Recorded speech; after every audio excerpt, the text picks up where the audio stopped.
Your old identity isn't just a memory, it's a vibration.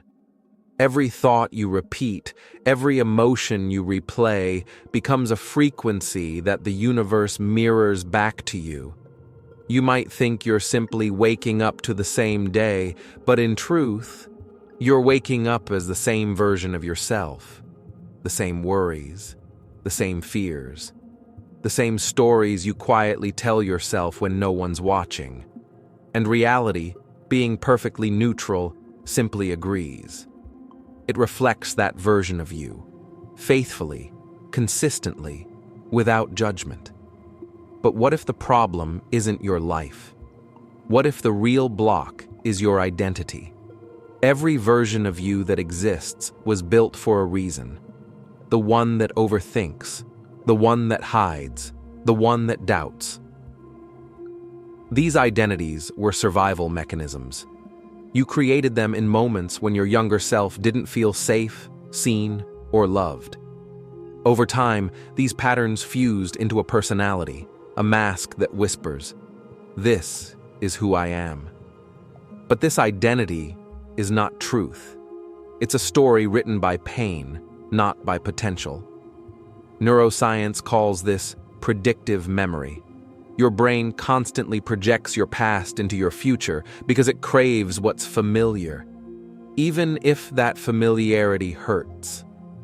That's why you keep meeting the same kind of people, facing the same challenges, and repeating the same emotional loops. Not because you're unlucky, but because your survival identity keeps recreating the same movie, different scenes, same script. In the quantum field, every possibility already exists, infinite realities overlapping in a single, vibrating field of potential. You're not in the field.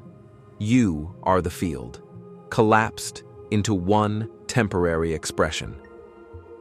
The observer effect in quantum physics tells us that reality responds to observation, to attention, and your attention is energy. When you want something, you're observing the lack of it. But when you become the person who already has it, you're observing the presence of it, and reality mirrors that version. So the real question isn't, what do I want? It's, who am I being right now? We don't just think our identity, we feel it. The body becomes addicted to emotions like guilt, fear, or shame, releasing the same chemical patterns day after day. Your cells literally crave the familiar pain because it feels safe. It feels like home. And so, unconsciously, you'll find ways to recreate it.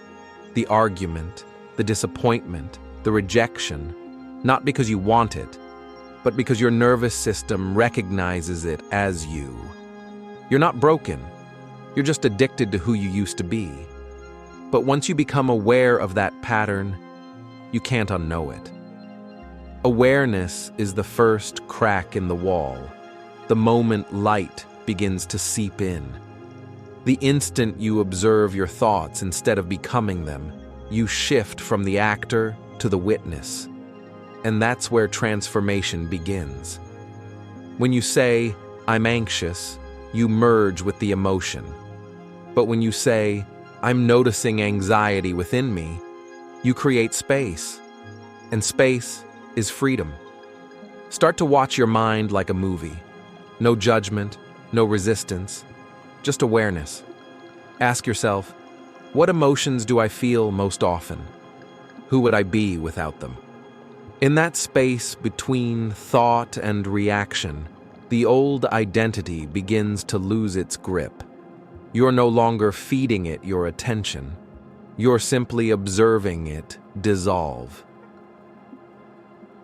Everything in the universe vibrates at a certain frequency. Your thoughts, emotions, and actions create a field, a broadcast signal that the quantum field responds to. If you think abundance but feel fear, the frequencies cancel each other out. It's like trying to tune into one station while broadcasting another. Coherence happens when your thoughts, emotions, and actions align. When what you think matches what you feel, and what you feel matches what you do. That's when manifestation becomes effortless. Because the universe is not hearing your words, it's responding to your vibration. You can't fake alignment. The mirror of reality always reflects your true frequency, not your affirmations. Neville Goddard once said, "You are not manifesting, you are selecting." And that changes everything. You're not trying to create something out of nothing. You're tuning into a version of yourself that already exists in another frequency. The you who's confident, abundant, and free, that version is real right now. The only thing between you and that timeline is your current identity's vibration. When you change your self-concept, you change your energetic signature. And reality, being obedient to vibration, simply reconfigures itself to match. So instead of chasing your desires, ask, what would the version of me who already has this feel like right now? Then become that. Because when you embody the future, the universe has no choice but to follow. All versions of you already exist within the quantum field, past, present, and future coexisting in one eternal now. The future you isn't ahead of you. It's simply vibrating at a higher frequency. You don't need to wait for your future. You align with it. Every time you act, think, and feel from your higher identity, you collapse the distance between who you were and who you're becoming. Reality doesn't shift because you forced it. It shifts because you shifted. So remember, you don't attract what you want. You attract who you are. Your new reality begins the moment you stop identifying with your old self. You don't need to heal everything before you become that version. You just need to stop being loyal to the version that no longer matches your future. So take a deep breath, close your eyes, and whisper to yourself, I am ready to release the version of me that no longer matches my future. Because you're not becoming anything new. You're simply remembering who you've always been.